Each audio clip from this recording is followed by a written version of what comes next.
بسم الله الرحمن الرحیم. ټول ناول دا زمونږ نوی ماډل چې کوم راغلی دې باره کې تاسو مونږ پوهیول غواړو چې لکه ډیلر ته هم پته وي دا AK-777 جدید چې کوم دی دا راغلی دی. دې باره کې مونږ تاسو پوهیو چې دا په کومه طریقه د دې استعمال او په کومه طریقه دا نوی چې کوم دی کې آپشن راغلی دی چې دا استعمال کړي. ټول ناول دا پین مو آن کو. اعوذ بالله من الشیطان الرجیم. بسم الله الرحمن الرحیم.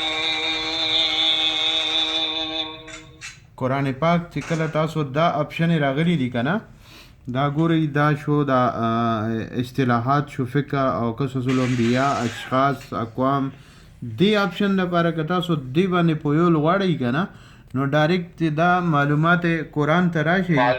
ټیک شو.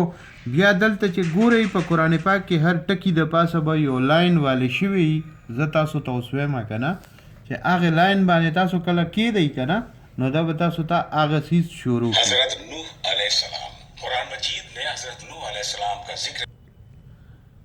حضرت نوح علیہ السلام حضرت آدم علیہ السلام کے بعد پہلے نبی ہیں.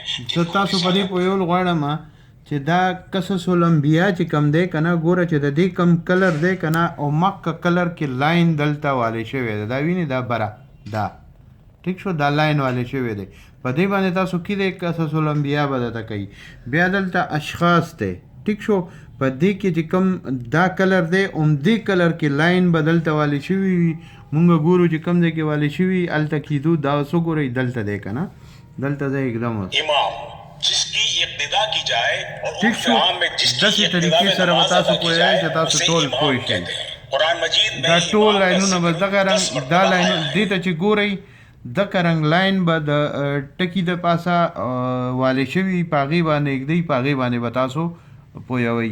که انکیس بیا تاسو داسې کار کوئ که یاره چې کار نه کوي که نه دا ګوره ټیک شو واپس به معلومات قرآن ته لاړ شئ دا وکئ دوباره راشي کاري ته بیا به تاسو ته تلاوت کوي تاسو لپاره اسانه ده ښه نو انشاءالله ټول به په امید لرم چې ټول به پرې پوه شئ.